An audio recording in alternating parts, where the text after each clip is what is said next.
जय श्री कृष्णा, राधे राधे। आप सभी भक्तों का आपके अपने YouTube चैनल श्री कृष्ण दीवानी में हार्दिक स्वागत है। आज आप सुन रहे हैं सोम प्रदोष व्रत की कथा। सोम प्रदोष की व्रत कथा का श्रवण करने से पहले इस व्रत की विधि जान लीजिए। देखिए भक्तजनों, इस व्रत के व्रती मनुष्य को इस दिन प्रातःकाल नित्य क्रिया से निवृत्त होकर आचमन और प्राणायाम करना चाहिए। तदंतर सूर्य को अर्घ्य देकर वह यह संकल्प करे कि आज से मैं अपने मनोवांछित फल की प्राप्ति के लिए सोम प्रदोष का व्रत नियमित रूप से शिव पार्वती के पूजन के सहित करूंगा। यह संकल्प करने के पश्चात गणेश आदि देवताओं का पूजन करें, फिर शिव पार्वती का विधि से पूजन करें और ओम उमा सहिताय शिवाय नमः इस मंत्र से 108 बार जप करें। जप करने के बाद भगवान शंकर की स्तुति करें। इस व्रत को जो कोई भी करता है, भगवान की कृपा से उसके समस्त कार्य सिद्ध होते हैं। रोगी का रोग दूर हो जाता है, निर्धन को धन की प्राप्ति होती है, विद्यार्थी को विद्या की प्राप्ति होती है और संतान चाहने वाले को उसे संतान का लाभ होता है। यदि कोई राजा इस व्रत को करता है तो उसके राज्य में प्रजा सभी प्रकार से सुखी रहती है तथा महामारी, अकाल आदि का भय उस राज्य में नहीं रहता। शत्रुओं का नाश हो जाता है। राजा या फिर कोई भी इस व्रत को जो भी कोई करता है, शिव पार्वती की कृपा से उसे दीर्घायु प्राप्त होती है और अंत समय में वह भगवान शंकर के परम धाम को प्राप्त करता है। सभी बोलिए, भगवान शंकर माता पार्वती की जय। ओम श्री उमा महेश्वराभ्याम नमो नमः। प्राचीन काल में धन धान्य से युक्त एक वैश्य था, किंतु उस वैश्य के एक भी संतान नहीं थी। इससे वह वैश्य सदैव ही अत्यधिक दुखी रहा करता था। वह वैश्य प्रत्येक सोमवार को शिवजी का पूजन एवं व्रत किया करता था। भगवान का भोग लगाकर ही वह अपनी पत्नी के सहित प्रसाद स्वरूप भोजन किया करता था। उसकी इस भक्ति को देखकर पार्वती जी ने भगवान शंकर से कहा कि हे प्रभु, यह वैश्य अत्यधिक भक्ति पूर्वक आपकी पूजा करता है, अतः आप इसके दुख को दूर करें, इसे संतान प्राप्त होने का आप इसे वरदान दें। तब शंकर जी ने देवी पार्वती से कहा कि हे पार्वती, यह वैश्य के पूर्व जन्म का फल है। इसके भाग्य में पुत्र सुख नहीं लिखा है। मैं इसे पुत्र प्राप्ति का वरदान तो दे रहा हूँ, किंतु इसका वह पुत्र 12 वर्ष तक ही जीवित रहेगा। तदंतर कुछ समय के बाद भगवान की कृपा से उस वैश्य को एक सुंदर पुत्र की प्राप्ति हुई। पुत्र के होने से वैश्य ने आनंद मनाया, किंतु वैश्य की चिंता अभी दूर नहीं हुई। उस वैश्य को यह ज्ञात था कि उसके पुत्र की आयु मात्र 12 वर्ष की है, किंतु फिर भी प्रसन्नता के साथ 11 वर्ष बीत गए। तब एक दिन वैश्य की पत्नी ने अपने पति से कहा कि देखिए, हमारा पुत्र अब बड़ा हो गया है, यह विवाह के योग्य हो गया है, इसलिए अब आप इसका विवाह कहीं कर दें। यह सुनकर वैश्य ने अपनी स्त्री से कहा कि अभी पुत्र को विद्या पढ़ने के लिए मैं काशी जी भेज रहा हूँ, अभी विवाह की हमें क्या चिंता है। विद्या प्राप्त करके लौटने पर कुमार का विवाह करूंगा। इस प्रकार से उसने अपनी पत्नी को समझा बुझाकर पुत्र के मामा को बुलाकर विपुल धन दिया और उसे कहा कि तुम अपने भांजे को विद्या अध्ययन के लिए यज्ञ आदि कराते हुए और ब्राह्मणों को भोजन व दक्षिणा देते हुए काशी जी लेकर जाओ।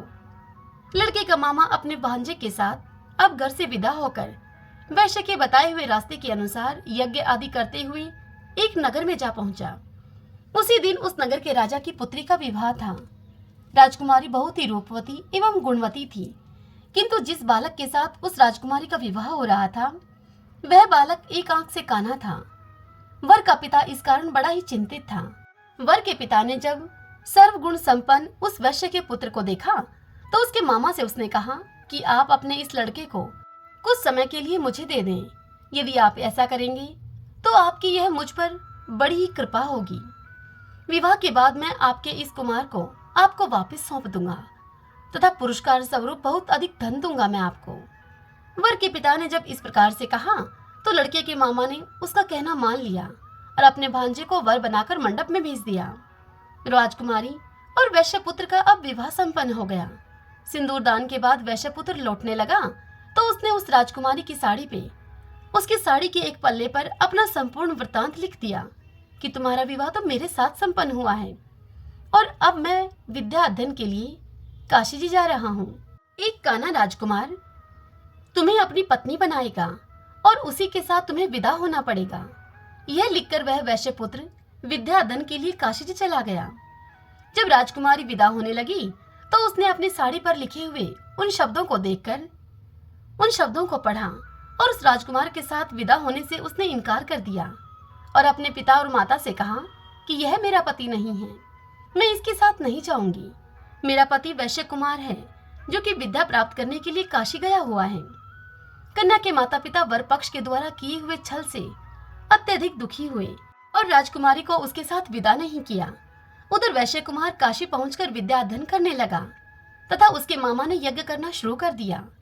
जिस दिन उस बालक के 12 वर्ष पूरे हुए, उस दिन लड़के ने अपने मामा से कहा कि मामा जी, आज कुछ शारीरिक कष्ट है मुझे, अतः अब मैं आराम करूंगा। ऐसा कहकर वह लड़का अपने बिस्तर पर जाकर लेट गया। तदंतर कुछ क्षण के पश्चात ही वह बालक मर गया। थोड़ी देर के बाद मामा ने आकर देखा तो भांजे को मरा हुआ पाया, जिसके कारण वह बहुत ही दुखी हुआ। किंतु यज्ञ के भंग हो जाने के डर से वह मामा चुपचाप ही रहा। यज्ञ की पूर्ण आहुति देने के पश्चात जब सभी लोग वहां से चले गए तब तो उसने बड़े जोर से रोना प्रारंभ कर दिया। देव योग से शिव पार्वती जी उधर से ही जा रहे थे। मामा के करुण कंदरन को सुनकर देवी पार्वती ने शिव जी से कहा कि प्रभु, कोई कंदरन कर रहा है, वहां चलकर हमें देखना चाहिए। पार्वती जी के कहने पर शिव जी वहां पर गए जहां पर कि वैश्य रो रहा था और उसके निकट ही वह बालक मरा हुआ पड़ा था। देवी पार्वती ने भगवान शंकर से कहा कि भगवान, यह तो वही बालक है जो आपके वरदान के प्रभाव से उत्पन्न हुआ था। इसे आप जीवन दान दें ताकि इसके परिवार वालों का दुख अब दूर हो जाए और सुख की उन्हें प्राप्ति हो। तब शिव जी ने कहा कि देवी, इस बालक की आयु अब पूर्ण हो चुकी है, किंतु आपके कहने पर मैं इसे जीवित एवं दीर्घायु किए देता हूँ। ऐसा कहकर भगवान शिव ने उस मृत बालक को जीवन दान दे दिया और स्वयं अपने लोक को चले गए। अब कुछ दिन के बाद बालक समस्त विद्याओं में निपुण होकर अपने मामा के सहित अपने नगर को चल दिया। मार्ग में उसी नगर में फिर वहीं पर रुके जहां पर कि उसका विवाह हुआ था। वहां पर उसने यज्ञ किया तथा ब्राह्मणों को भोजन कराकर उन्हें दक्षिणा दी। राजा को यह समाचार मिलने में देरी न लगी कि काशी से विद्या प्राप्त करके एक वैश्य पुत्र लौटा है और वही यज्ञ आदि कर रहा है। यह सुनकर राजा स्वयं वहां पर आ गया और अपने दामाद को देखकर बड़ा ही प्रसन्न हुआ। उसे अपने वह घर ले गया और कुछ समय के बाद अपनी पुत्री के सहित उन्हें विदा कर दिया। वैश्य कुमार अपने मामा व पत्नी के साथ अपने नगर को आया और अपने माता पिता के साथ सुखपूर्वक रहने लगा। उसके माता पिता ने भी नियम पूर्वक सोम प्रदोष का व्रत करके अपने अल्पायु पुत्र को दीर्घायु बना दिया। जो भी मनुष्य भगवान शंकर के इस प्रदोष व्रत को करता है या इस पवित्र पुण्यमयी कथा को सुनता है, उस मनुष्य के समस्त कष्ट नष्ट हो जाते हैं तथा समस्त मनोकामनाएं उसकी पूर्ण होती हैं। सभी बोलिए भगवान शंकर माता पार्वती की जय। आइए भक्तजनों, अब हम प्रदोष व्रत की दूसरी कथा का श्रवण करते हैं, क्योंकि प्रदोष व्रत के दिन इन दोनों कथाओं को सुनने से ही प्रदोष व्रत करने का संपूर्ण फल प्राप्त होता है। सभी बोलिए भगवान शंकर माता पार्वती की जय। सूत जी इस कथा को सुनाते हुए मुनियों से कहते हैं कि त्रयोदशी तिथि में सायंकाल प्रदोष कहा गया है। प्रदोष के समय महादेव जी कैलाश पर्वत के रजत भवन में नृत्य करते हैं और देवता उनके गुणों का सत्वन करते हैं। इसलिए धर्म, अर्थ, काम और मोक्ष की इच्छा रखने वाले पुरुषों को प्रदोष में नियम पूर्वक भगवान शिव की पूजा, होम, कथा और उनका गुणगान करना चाहिए। वैधता के तिमिर से अंधे और भवसागर में डूबे हुए संसार भय से भीर मनुष्यों के लिए यह प्रदोष व्रत पार लगाने वाली एक नौका है। भगवान शिव की पूजा करने से मनुष्य दरिद्रता, मृत्यु, दुख और पर्वत के समान भारी ऋण भार को शीघ्र ही दूर करके संपत्तियों से पूजित होता है। विदर्भ देश में सत्यरथ नाम से प्रसिद्ध एक राजा थे जो कि सब धर्मों में तत्पर, धीर, सुशील और सत्य प्रतीक थे। धर्म पूर्वक पृथ्वी का पालन करते हुए उनका बहुत सा समय सुख पूर्वक बीत गया। तदंतर शाल्व देश के राजाओं ने विदर्भ नगर पर आक्रमण करके उसे चारों ओर से घेर लिया। अपनी पुरी को शत्रुओं से घिरी हुई देखकर विदर्भराज विशाल सेना को साथ में लेकर युद्ध के लिए सामने आए। बल से उन्मत्त हुए शाल्व देशी क्षत्रियों के साथ राजा का अत्यंत भयंकर युद्ध हुआ। शाल्वों की बहुत बड़ी भारी सेना मारी गई, परंतु अंत में विदर्भराज भी उनके हाथों से मारे गए। मंत्रियों के सहित उस महारथी वीर राजा के मारे जाने पर मरने से बचे हुए सैनिक भाग खड़े हुए। उस समय विदर्भ राज सत्यरथ की एक पतिव्रता स्त्री अत्यंत शोकग्रस्त होकर रात के समय राजभवन से निकलकर पश्चिम दिशा की ओर चली गई। वह गर्भवती थी। सवेरा होने पर धीरे धीरे मार्ग से जाती हुई उस साध्वी रानी ने बहुत दूर का रास्ता तय कर लेने के बाद एक स्वच्छ तालाब देखा और वह उस तालाब के किनारे शोभा पाने वाले एक छायादार वृक्ष के नीचे बैठ गई। भाग्यवश उसी निर्जन स्थान में वृक्ष के ही नीचे पतिव्रता रानी ने उत्तम गुणों से युक्त शुभ मुहूर्त में एक पुत्र को जन्म दिया। तत्पश्चात अत्यंत प्यास से व्याकुल होकर वह सुंदर अंगों वाली रानी जलाशय में उतरी। इतने में ही एक बड़े भारी ग्राह ने आकर, ग्राह मगरमच्छ को कहा जाता है, उस ग्राह ने आकर उस रानी को ग्रस लिया, अर्थात उस रानी को खा लिया। वह बालक पैदा होते ही माता पिता से हीन हो गया। तदंतर भूख और प्यास से पीड़ित होने के कारण उस सरोवर के किनारे जोर जोर से रोने लगा। वह नवजात शिशु जब इस प्रकार से कर्दन कर रहा था, उसी समय भाग्यवश वहां एक श्रेष्ठ ब्राह्मणी आ पहुंची। वह भी अपने 1 वर्ष के बालक को गोद में लिए हुए वहां आई थी। ब्राह्मणी निर्धन और विधवा थी, घर घर भीख मांगकर अपना जीवन निर्वाह करती थी। उसका नाम था उमा। उस सती साध्वी ब्राह्मणी ने उस राजकुमार को देखा। उसे अनाथ की भांति कर्दन करते हुए देखकर उसने मन ही मन विचार किया कि यह तो बड़े आश्चर्य की बात दिखाई देती है कि यह नवजात शिशु जिसकी नाल भी अभी तक नहीं कटी है, इस प्रकार पड़ा हुआ है। इसकी माता कहाँ चली गई?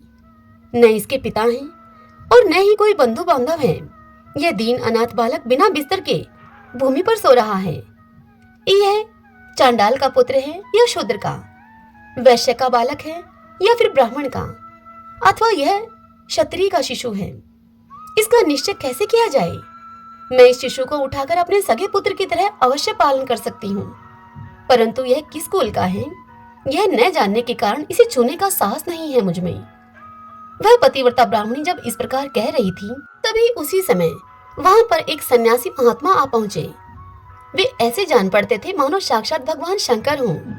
उन श्रेष्ठ भिक्षुक ने उस स्त्री से कहा कि ब्राह्मणी, तुम खेद न करो, हृदय की संशय वृत्ति दूर करके इस बालक की तुम रक्षा करो, इससे तुम्हें शीघ्र ही परम कल्याण की प्राप्ति होगी। इतना कहकर वे दयालु भिक्षु वहां से तुरंत चले गए। उनके जाने के बाद ब्राह्मणी ने विश्वास पूर्वक उस बालक को लेकर अपने घर की ओर प्रस्थान किया। उस राजकुमार का ब्राह्मणी ने अपने बेटे के समान ही पालन पोषण किया। एक चक्रा नामक नगर में उस ब्राह्मणी का घर था। वह भिक्षा के अन्न से ही अपने पुत्र और राजकुमार का पालन करने लगी। ब्राह्मणों ने ब्राह्मणी के तथा राजा के भी पुत्र का संस्कार कर दिया। वे दोनों सर्वत्र सम्मानित होकर दिन दिन अब बढ़ने लगे। समय आने पर उनका उपनयन संस्कार हुआ। अब वे दोनों बालक एक साथ रहकर नियमों का पालन करने लगे। दोनों माता के साथ प्रतिदिन भिक्षा के लिए जाते थे। एक दिन वह ब्राह्मणी उन दोनों बालकों के साथ भीख मांगती हुई दैव योग से देव मंदिर में गई। वहां बड़े बूढ़े ऋषि मुनि वहां रहा करते थे। उन दोनों बालकों को देखकर परम बुद्धिमान शांडिल्य नामक मुनि ने कहा, आहो, दैव का बल बड़ा विचित्र है। कर्मों का उल्लंघन करना किसी भी जीव के लिए अत्यंत कठिन है। देखो ना, यह बालक दूसरी माता की शरण लेकर भिक्षा से जीवन निर्वाह करता है। इस ब्राह्मणी को ही श्रेष्ठ माता के रूप में पाकर ब्राह्मण बालक के साथ ब्राह्मण भाव को प्राप्त हो गया है। शांडिल्य मुनि का यह वचन सुनकर ब्राह्मणी को बड़ा विस्मय हुआ। उसने भरी सभा में मुनि को प्रणाम करके उनसे पूछा, हे ब्राह्मण, एक सन्यासी के कहने पर मैं इस बालक को अपने घर में ले आई हूँ। यद्यपि अभी तक इसके कुल का कुछ पता नहीं लगा मुझे, फिर भी मैं अपने पुत्र की भांति इसका पालन पोषण करती हूँ। आप ज्ञान के नेत्रों से देखते हैं, इसलिए आपसे यह जानना चाहती हूँ मैं कि यह बालक किस कुल में उत्पन्न हुआ है और इसके माता पिता कौन हैं? यह सुनकर वह मुनि उस ब्राह्मणी से बोले, यह विदर्भ देश के राजा का पुत्र है। इतना कहकर मुनि ने उस बालक के पिता के युद्ध में मारे जाने का तथा उसकी माता के ग्रह के द्वारा ग्रस्त होने का सभी समाचार पूर्ण रूप से उस ब्राह्मणी को बतला दिया। यह सुनकर ब्राह्मणी को और भी आश्चर्य हुआ, इसलिए उस ब्राह्मणी ने फिर से प्रश्न किया और कहा कि हे महामुनि, वे राजा संपूर्ण भोगों को छोड़कर युद्ध में क्यों मरे और इस बालक को यह दरिद्रता कैसे प्राप्त हुई? अब दरिद्रता को पूर्णतः नष्ट करके यह बालक राज्य कैसे प्राप्त करेगा? मेरा यह पुत्र भी भिक्षा अन्न से ही जीवन को निर्वाह करता है, अतः इसकी दरिद्रता के निवारण का भी आप कोई उपाय हो तो वह मुझे बताने की कृपा करें। तब शांडिल्य मुनि ने उस ब्राह्मणी से कहा कि इस राजकुमार के पिता विदर्भ राज पूर्व जन्म में पांड्य देश के श्रेष्ठ राजा थे। वे सब धर्मों के ज्ञाता थे और संपूर्ण पृथ्वी का धर्म पूर्वक पालन किया करते थे। एक दिन प्रदोष काल में राजा भगवान शंकर का पूजन कर रहे थे और बड़ी भक्ति से त्रिलोकीनाथ महादेव जी की आराधना में भी संलग्न थे। उसी समय नगर में सब और बड़ा भारी कोलाहल मचा। उस उत्कट शब्द को सुनकर राजा ने बीच में ही भगवान शंकर की पूजा छोड़ दी और नगर में शोभ फैलने की आशंका से राजभवन से बाहर निकल गए। इसी समय राजा का महाबली मंत्री शत्रु को पकड़कर उनके समीप ले आया। वह शत्रु पांड्य राज का ही सामंत था। उस शत्रु को देखकर राजा ने क्रोध पूर्वक उसका मस्तक कटवा दिया। शिव पूजा को छोड़कर नियम को समाप्त किए बिना ही राजा ने रात में ही भोजन भी कर लिया। इसी प्रकार राजकुमार भी प्रदोष काल में शिव जी की पूजा किए बिना ही भोजन करके सो गया। वही राजा दूसरे जन्म में विदर्भ राज हुआ था।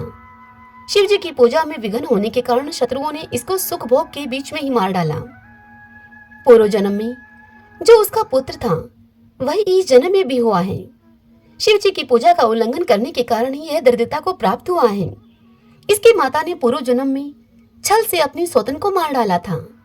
उस महान पाप के कारण ही वह इस जन्म में ग्रह के द्वारा मारी गई। मैं यह सत्य कहता हूँ, हे ब्राह्मणी, परलोक में हित की बात कहता हूँ, शास्त्रों का सार एवं उपनिषदों का हृदय कहता हूँ। इस भयंकर आसार संसार को प्राप्त हुए जीव, उस जीव के लिए ईश्वर के चरणारविंदों की सेवा ही सार वस्तु है।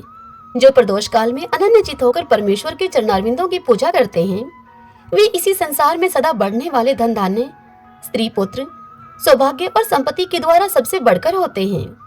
हे ब्राह्मणी, यह तुम्हारा पुत्र पूर्व जन्म में उत्तम ब्राह्मण था। इसने सारी आयु केवल दान लेने में ही बिताई है। यज्ञ आदि सत्कर्म इसने नहीं किए हैं, इसीलिए यह दरिद्रता को प्राप्त हुआ है। उस दोष का निवारण करने के लिए अब यह भगवान शंकर की शरण में जाए। दोनों पक्षों की त्रयोदशी को मनुष्य जब निराहार रहे तब सूर्यास्त से 3 घड़ी पहले स्नान करे। तदंतर श्वेत वस्त्र धारण करके धीर पुरुष संध्या और जप आदि नित्य कर्म की विधि पूरी करके मौन होकर शास्त्र विधि का पालन करते हुए भगवान शिव की पूजा आरंभ करें। भगवत विग्रह के आगे की भूमि को नए निकाले हुए शुद्ध जल से भली भांति लीप पोत कर सुंदर मंडल बनावे। धोत वस्त्र आदि के द्वारा उस मंडल को सब ओर से घेर दे। ऊपर से चंदोवा आदि लगाकर फल फूल और नवीन अंकुरों से उसको सजा दे। मंडल के मध्य में उस मध्य की भूमि में 5 रंगों से युक्त विचित्र कमल की आकृति अंकित करके उसी पर सुस्थिर एवं उत्तम आसन बिछाकर वहां बैठ जाए और हृदय में भक्ति भाव से युक्त होकर पूजा की सभी सामग्री एकत्रित करे। फिर पवित्र भाव से शास्त्रोक्त मंत्र के द्वारा देवी पीठ को आमंत्रित करे। तत्पश्चात कर्मशः, आत्म शुद्धि और भूत शुद्धि आदि करके 3 प्राणायाम करे। उसके बाद बिंदु युक्त बीजाक्षरों के द्वारा विधि पूर्वक मृत का न्यास करें। तदंतर परा देवता का ध्यान करके मात्र का न्यास की विधि पूर्ण करें। फिर परम शिव का ध्यान करके पीठ के वाम भाग में गुरु को प्रणाम करें। दक्षिण भाग में गणेश जी को मस्तक झुकावे। दोनों कंधों और जांघों में धर्म आदि धर्म, ज्ञान, वैराग्य और ऐश्वर्य का निवास करें। नाभि तथा पार्श्व भाग में अधर्म, अज्ञान, अवैराग्य तथा अनैश्वर्य आदि का न्यास करें। तत्पश्चात हृदय में अनंत आदि का न्यास करके देव पीठ पर मंत्र का न्यास करें। आधार शक्ति से लेकर ज्ञानात्मा तक का कर्मशः न्यास करके हृदय में एक कमल की भली भांति भावना करें। वह कमल 9 शक्तियों से युक्त एवं परम सुंदर हो। उसी कमल की कर्णिका में कोटि कोटि चंद्रमा के समान प्रकाशमान उमापति भगवान शिव का ध्यान करें। ध्यान कुछ इस प्रकार से करें, मन में यह भाव लेकर आए, भगवान के 3 नेत्र हैं, मस्तक पर चंद्रमा का मुकुट शोभा पाता है, जटाजूट कुछ कुछ पीला हो गया है, उस पर रतन जड़ित किरीट सुशोभित है, उनके कंठ में नील चिन्ह हैं और अंग अंग से उदारता सूचित होती है। सर्पों के हार से उनकी बड़ी शोभा हो रही है। उनके एक हाथ में वरद और दूसरे में अभय की मुद्रा है। वे फरसा धारण करते हैं। उन्होंने नागों का कंकण आभूषण को कहते हैं, केयूर, अंगद तथा मुद्री का धारण कर रखी है। वे व्याघ्र चर्म पहने हुए रत्नमय सिंहासन पर विराजमान हैं। उनके वाम भाग में गिरिराज नंदिनी उमा देवी का चिंतन करें। इस प्रकार महादेव जी तथा गिरिजा देवी का ध्यान करके कर्मशः गंध आदि से उनकी मानसिक पूजा करें। 5 वैदिक मंत्रों से गंध आदि के द्वारा पूर्वोक्त 5 स्थानों में अथवा हृदय में पूजा करें। फिर मूल मंत्र से 3 बार हृदय में ही पुष्पांजलि दें। उसके बाद सिंहासन पर महादेव जी का पुनः पूजन प्रारंभ करें। पूजा के आरंभ में एकाग्रचित होकर संकल्प पढ़ें। संकल्प करना है। तदंतर हाथ जोड़कर मन ही मन भगवान शिव का ध्यान एवं आह्वान करें और कहें, हे भगवान शंकर, आप ऋण, पातक, दुर्भाग्य और दरिद्रता आदि की निवृत्ति के लिए तथा संपूर्ण पापों के नाश करने के लिए मुझ पर आप प्रसन्न होइए। मैं दुख और शोक की आग में जल रहा हूँ। संसार भय से पीड़ित हूँ।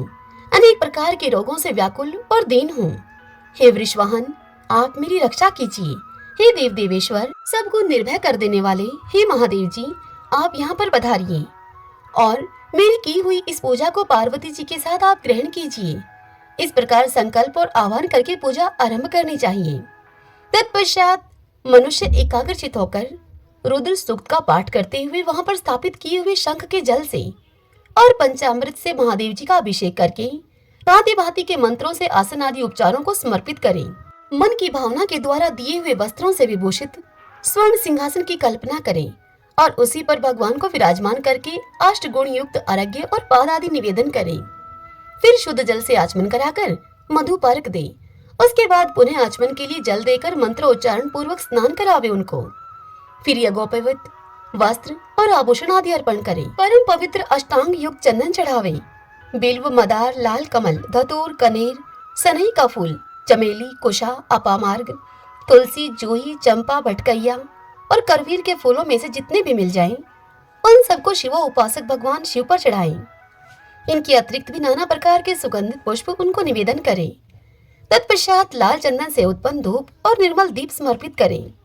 उसके बाद हाथ धोकर घी, नमकीन और साग, मिठाई, पुआ, शक्कर तथा गुड़ के बने हुए पदार्थ एवं खीर का नैवेद्य भोग लगाएं। मधु, दही और जल भी अर्पण करें। उस खीर का ही मंत्र के द्वारा प्रज्वलित की हुई अग्नि में हवन करें। यह होम शास्त्रोक्त विधि से आचार्य के कथन के अनुसार संपन्न करना चाहिए। भगवान शंकर को नैवेद्य देकर मुख शुद्धि के लिए उत्तम तांबूल अर्पण करें। धूप, आरती, सुंदर छत्र, उत्तम दर्पण को वैदिक तांत्रिक मंत्रों के द्वारा विधि पूर्वक समर्पित करें। यदि यह सब करने की अपने में शक्ति न हो, अधिक धन का अभाव हो, तो अपने पास जितना धन हो उसी के अनुसार भगवान की पूजा कर लें। गौरीपति भगवान शंकर भक्ति पूर्वक भेंट किए हुए पुष्प मात्र से भी संतुष्ट हो जाते हैं।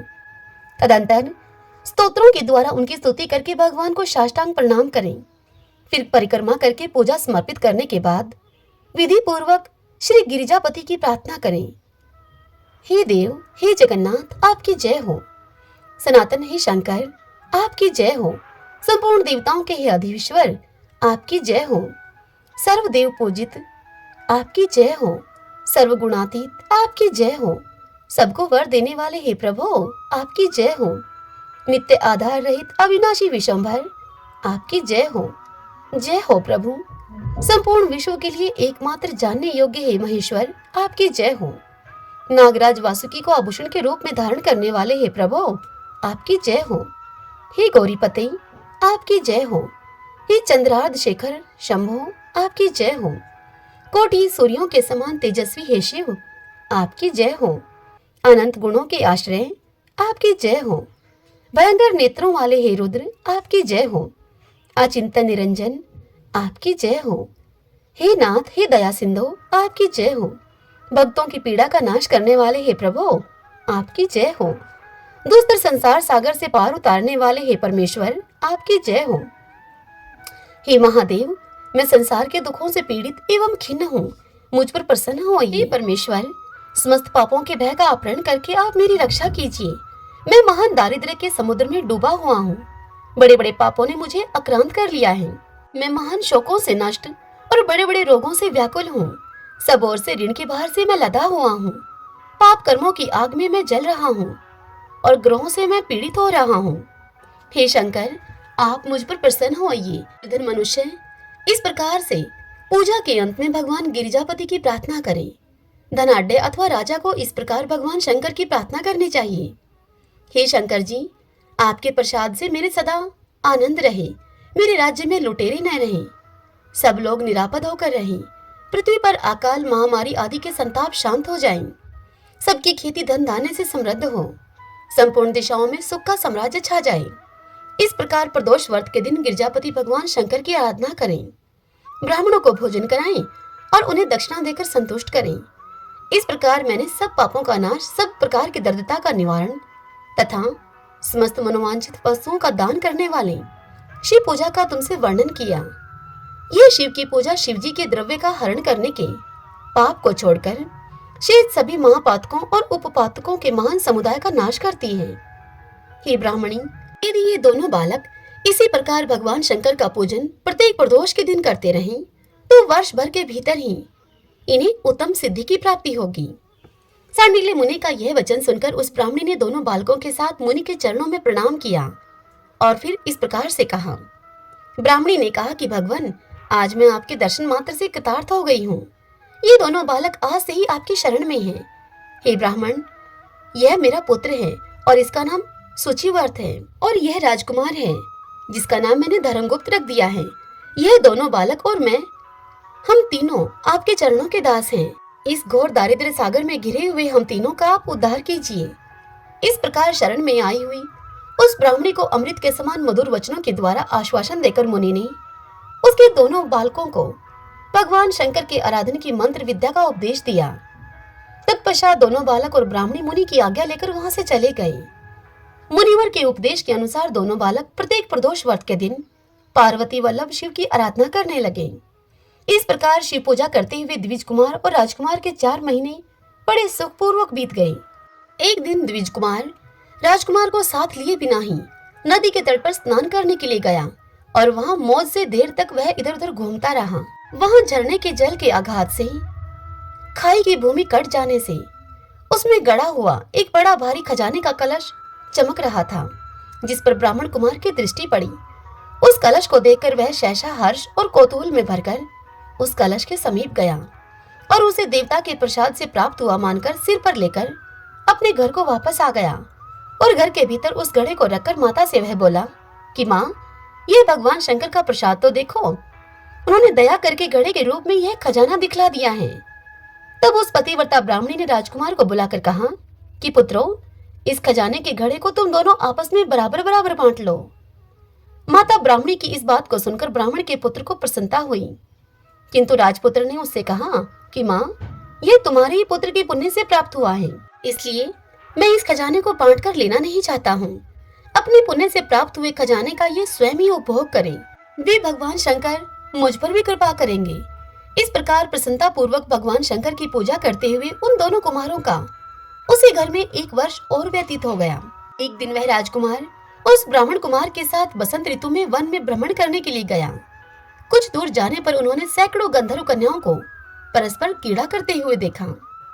उन कन्याओं को देखकर ब्राह्मण कुमार ने दूर से ही राजकुमार से कहा कि यहाँ से आगे जाना उचित नहीं है, क्योंकि उधर स्त्रियां विहार कर रही हैं। स्वच्छ अंतःकरण वाले विद्वान पुरुष स्त्रियों का सामीप्य त्याग देते हैं। ये रमणियां छल करने वाली तथा वाणी के द्वारा अन्योन्य विनय करने में कुशल हैं। ये पुरुषों को अपनी दृष्टि मात्र से मोहित कर लेती हैं। इसीलिए अपने धर्म में तत्पर ब्रह्मचारी कभी स्त्रियों के समीप जाकर उनके साथ वार्तालाप न करें। ऐसा कहकर ब्राह्मण कुमार वहां से लौट गया और दूर जाकर खड़ा हो गया, किंतु राजकुमार अकेला ही निर्भय होकर स्त्रियों की उस क्रीड़ा स्थली की ओर चला गया। उन गंधर्व कन्याओं में से एक ने राजकुमार को आते हुए देखकर मन ही मन कुछ विचार किया और सखियों से वह बोली कि सहेलियों, यहाँ से थोड़ी ही दूरी पर एक उत्तम वन है, जहाँ विचित्र चंपा, अशोक, पुन्नाग और वकुल आदि वृक्ष खिले हुए हैं। वहां जाकर तुम सब लोग फूल तोड़ कर लाओ। तब तक मैं यहीं पर बैठी हूँ। तुम फूलों का संग्रह करके पुनः यहाँ पर आ जाना। उसके इस प्रकार आदेश देने पर सखियां वन के भीतर चली गई और वह गंधर्व कन्या राजकुमार पर दृष्टि लगाए हुए वहीं पर खड़ी रही। उसे देखकर राजकुमार कामदेव के बाणों से पीड़ित हो गया। गंधर्व कन्या ने अपने पास आए हुए राजकुमार को बैठने के लिए कोमल पल्लवों का आसन दिया और राजकुमार से पूछा, हे कमल नयन, तुम कौन हो? किस देश से यहाँ पर आए हो और किसके पुत्र हो तुम? इस प्रकार पूछने पर राजकुमार ने अपना पूरा परिचय उसको बतला दिया और कहा कि मैं विदर्भराज का पुत्र हूँ।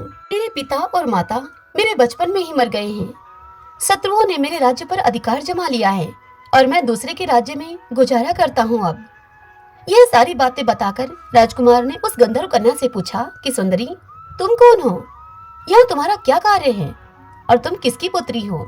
राजकुमार के इस प्रकार पूछने पर वह कन्या बोली, महाराज कुमार, एक द्रविक नामक गंधर्व है जो समस्त गंधर्व कुल के अगुआ माने जाते हैं।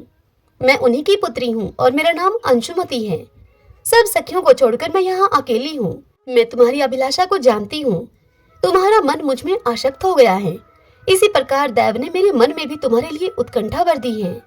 अब हम दोनों का स्नेह कभी भंग नहीं होना चाहिए। राजकुमार से ऐसा कहकर गंधर्व कुमारी ने शीघ्र ही अपने गले से मोती का हार निकालकर प्रेम पूर्वक राजकुमार को भेंट किया। उस अद्भुत हार को देखकर राजकुमार ने उसे पूछा कि भीरू, मैं एक बात तुमसे कहता हूँ, मैं राज्यहीन और निर्धन हूँ। तुम मेरी प्रिया कैसे होना चाहती हो? मूर्ख स्त्री की भांति पिता की आज्ञा का उल्लंघन करके अपनी इच्छा के अनुसार आचरण क्यों करती हो? यह सुनकर गंधर्व कन्या ने कहा कि हे प्रियतम, आपका कहना ठीक है, मैं पिता की आज्ञा के विरुद्ध नहीं करूंगी। आप इस समय घर को पधारें और परसों प्रातःकाल पुनः यहीं पर दर्शन देना। मुझे आपसे कुछ हमारा कार्य है। इतना कहकर वह गंधर्व कन्या अपनी सखियों के आ जाने से उनके साथ चली गई। तदंतर वह राजकुमार भी हर्षपूर्वक जहाँ पर वह ब्राह्मण कुमार खड़े थे उनके समीप लौट आया। उसने द्विज कुमार से सारी बातें बताई और उसके साथ घर को प्रस्थान किया। वहां पतिव्रता ब्राह्मणी को भी यह शुभ समाचार सुनाकर राजकुमार ने उनको प्रसन्न किया तथा पूर्व निश्चित समय आने पर वह पुनः द्विज पुत्र के साथ वन में गया। नियत स्थान पर पहुंचकर राजकुमार ने देखा कि गंधर्वराज और उनकी कन्या दोनों वहां उपस्थित हैं। गंधर्वराज ने वहां पर आए हुए दोनों कुमारों का अभिनंदन किया और सुंदर आसन पर बिठाकर राजपुत्र से उन्होंने कहा। गंधर्वराज ने राजकुमार से कहा, हे विदर्भ राजकुमार, मैं कल कैलाश पर्वत पर गया था। वहां मैंने पार्वती जी के साथ महादेव जी के दर्शन किए। देवेश्वर भगवान शिव करुणा रूपी अमृत के सागर हैं।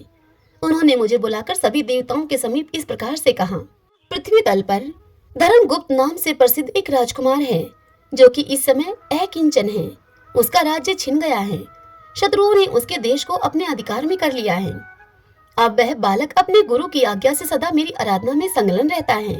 उसी के प्रभाव से आज उसके समस्त पितृ मेरे स्वरूप को प्राप्त हो गए हैं। हे गंधर्व श्रेष्ठ, तुम भी उस राजकुमार की सहायता करो। अब वह शत्रुओं को मारकर अपने राज्य सिंहासन पर आसीन हो जाएगा। महादेव जी के इस प्रकार आज्ञा देने पर, हे राजकुमार, मैं अपने घर को आया। यहाँ इस मेरी कन्या ने भी तुम्हारे लिए बहुत प्रार्थना की मुझसे। यह सब परम दयालु भगवान शिव की प्रेरणा से हो रहा है। ऐसा समझकर मैं इस कन्या को साथ में लेकर यहाँ आया हूँ। इसलिए अपनी पुत्री अंशुमति को मैं तुम्हें पत्नी के रूप में देता हूँ और भगवान शिव जी की आज्ञा से शत्रुओं को मारकर तुम्हें तुम्हारे राज्य पर बिठाऊंगा। अपने उस नगर में तुम अपनी इस धर्म पत्नी के साथ 10,000 वर्षों तक मनोवांछित सुख को भोग कर अंत में भगवान शिव के लोक में जाओगे और वहां भी मेरी यह कन्या तुम्हारी ही सेवा में प्रस्तुत रहेगी। इस प्रकार कहकर गंधर्वराज ने उसी वन में राजकुमार के साथ अपनी पुत्री का विवाह कर दिया और दहेज में परम उज्जवल रतन भार भेंट किए उनको। चंद्रमा के समान चमकीली चूड़ामणि तथा दमकते हुए मोतियों के मनोहर हार दिए। दिव्य आभूषण, वस्त्र, स्वर्ण के बने हुए बहुत से सामान, 10,000 हाथी, 1,00,000 नीले घोड़े और हजारों सोने के बड़े बड़े रथ प्रदान किए। अंत में एक दिव्य रथ, इंद्र के धनुष के समान विशाल धनुष, शस्त्रों अस्त्र शस्त्र, अक्षय बाणों से भरे हुए 2 तरकश, अभेद स्वर्ण में कवच तथा शत्रुओं का संहार करने वाली शक्ति समर्पित की। अपनी पुत्री की सेवा के लिए गंधर्वराज ने प्रसन्नचित होकर 5,000 दासियां दी। इतना ही नहीं, राजकुमार की सहायता के लिए उन्होंने अत्यंत उग्र गंधर्वों की चतुरंगिनी सेना भी भेंट की। इस प्रकार परम उत्तम संपत्ति को पाकर राजकुमार अपनी मनोवांछित पत्नी के साथ बहुत प्रसन्न हुए। पुत्री का विवाह कराकर गंधर्वराज स्वर्गलोक में चले गए। धर्मगुप्त विवाह के अनंतर गंधर्वों की सेना के साथ अपने नगर को आ गया और वहां उन्होंने शत्रु सेना का संहार करके अपनी राजधानी में प्रवेश किया। तत्पश्चात श्रेष्ठ ब्राह्मणों और मंत्रियों ने मिलकर राजकुमार का अभिषेक किया और वे रत्न में सिंहासन पर आरूढ़ होकर एकंटक राज्य का उपभोग करने लगे। जिस ब्राह्मण पत्नी ने उनका अपने पुत्र की भांति पालन किया था, वही उनकी माता हुई। वह द्विज कुमार ही भाई हुआ और गंधर्व राजपुत्री अंशुमति महारानी के पद पर प्रतिष्ठित हुई। भगवान शंकर की आराधना करके धर्मगुप्त विदर्भ देश के राजा हो गए। इसी प्रकार दूसरे लोग भी प्रदोष व्रत के दिन गिरिजापति की आराधना करके मनोवांछित कामनाओं को प्राप्त कर लेते हैं और देहावसान होने पर अर्थात मृत्यु होने पर परम गति को प्राप्त होते हैं। सूत जी इस कथा को सुनाते हुए कहते हैं कि जो प्रदोष व्रत के परम अद्भुत पुण्य में महात्म्य को प्रदोष व्रत के दिन शिव पूजन के बाद एकाग्रचित होकर सुनता है, कहता है अथवा पढ़ता है, उसे 100 जन्मों तक कभी दरिद्रता प्राप्त नहीं होती और अंत में वह ज्ञान के ऐश्वर्य से युक्त होकर भगवान शंकर के परम धाम को प्राप्त होता है। सभी बोलिए भगवान शंकर माता पार्वती की जय। आइए भक्तजनों, अब हम भगवान शंकर की आरती करते हैं। ओम जय शिव ओमकारा, स्वामी जय शिव ओमकारा, ब्रह्मा विष्णु सदा शिव अर्धांगी धारा। ओम जय शिव ओमकारा, एकानन चतुरानन पंचानन राजे, हंसानन गरुड़ासन वृषवाहन साजे। ओम जय शिव ओमकारा, 2 भुज 4 चतुर्भुज, 10 भुज ते सोहे, प्रभु 10 भुज अति सोहे। तीनों रूप निरखता, त्रिभुवन जन मोहे। जय शिव ओमकारा, माला वनमाला मुंडमाला धारी, चंदन मृग मद सोहे, भोले शुभकारी। ओम जय शिव ओमकारा, श्वेतांबर पीतांबर बागांबर अंगे, शनकादिक ब्रह्मादिक प्रेतादिक संगे। ओम जय शिव ओमकारा, कर के मध्य कमंडलू, चक्र त्रिशूल धरता, जग करता संहरता, जग पालन करता। ओम जय शिव ओमकारा, ब्रह्मा विष्णु सदा शिव जानत अविवेका, अक्षर के मध्य ये तीनों एका। ओम जय शिव ओमकारा, त्रिभुवन स्वामी जी की आरती जो कोई जन गावे, कहते शिवानंद स्वामी मनवांछित फल पावे। जय शिव ओमकारा। सभी बोलिए भगवान शंकर माता पार्वती की जय, शिव परिवार की जय। आशा करती हूँ यह कथा आपको पसंद आई होगी। यदि ऐसा हो तो इस वीडियो को आप लाइक करें और कमेंट बॉक्स में हर हर महादेव लिखिएगा।